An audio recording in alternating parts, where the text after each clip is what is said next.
Құрметті ата-ана, жаз мезгілінде балалардың суға шомылу кезінде абай болыңыз.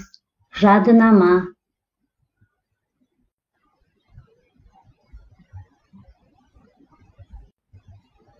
Есте сақтаңыздар, судағы апаттан қорғанудың ең сенімді жолы суда шомылу мен қауіпсіздік шараларын қатаң сақтау.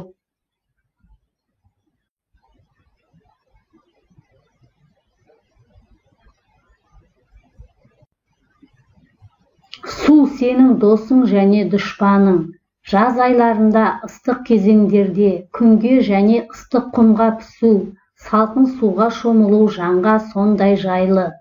Жас балалардың суға шомыла білмеуі, адамдардың суда қауіпсіздік ережелері, шараларын орындамауынан орны толмас қайғы мен өкінішке айналып жатады. Сондықтан осындай келеңсіз оқиғаларды болдырмау үшін төмендегілерді орындаған жөн.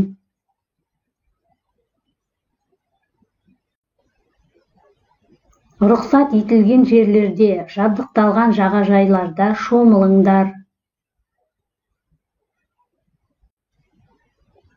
Қатты ағысқа қарсы жүзбеңдер. Ағыс бойымен жүзіңдер. Ағыс бойымен жағаға ақырын жетіңдер. Дауылды ауа райы күні шомылмаңдар. Толқындардан сақтаныңдар.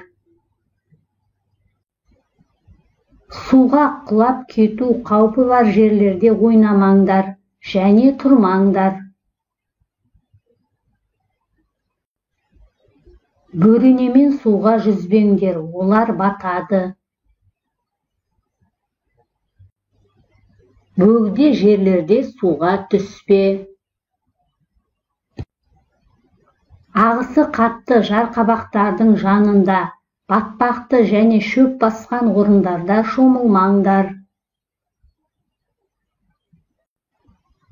Көлік камераларында және үрленбелі матрастарда жағадан алыс жүзбеңдер.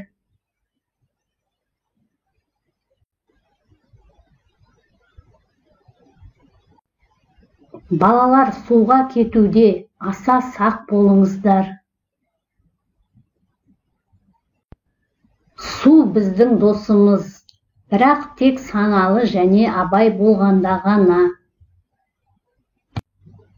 Балаларыңыздан су жағасында көз жазбаңыздар. Балаларды қараусыз қалдырмаңыз.